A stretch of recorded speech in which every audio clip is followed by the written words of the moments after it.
When I woke up in the hospital, the first thing that I wanted was to know the truth.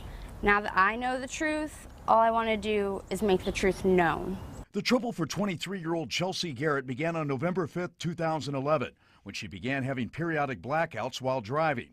Garrett, who is a diabetic, says she was disoriented after taking over-the-counter medicine for a cold. While in that state, she left the scene of an accident that she caused in Akron and then nearly sideswiped a Stowe police cruiser. I would never deny that. I was scared watching the video, seeing myself drive like that. When the Stowe police officer pulled Garrett over, dashcam video shows the 5'2", 90-pound college student getting out of her car and stumbling toward the officer. That's when, according to Garrett's attorney, the officer punched her in the chest with a taser he was holding in his hand, and then as she was laying on the ground, shot her with the taser at least 2 times.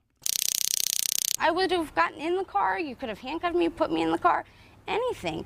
According to a lawsuit filed in federal court that alleges police brutality by Stowe police, Chelsea Garrett's attorney maintained she was tasered a 3rd time after she was handcuffed.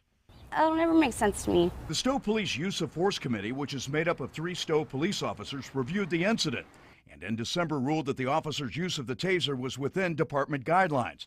The committee concluded that Chelsea Garrett was, quote, unresponsive to police commands and stated that, quote, if an officer perceives a threat through the totality of circumstances, he does not have to wait until he is harmed to deploy the taser. Chelsea Garrett, who later pleaded guilty to a charge of reckless operation, disputes that finding and says the goal of her lawsuit is to change the police philosophy on the use of tasers. Different policies, different training. I want to make sure that everyone can feel safe because I don't trust the police anymore, and I've never had a trust issue with police or authoritative figures in my life. Stowe Police Chief Louis Durker declined comment on the allegation, citing the pending lawsuit in federal court. Jack Shea, Fox 8 News in Stowe.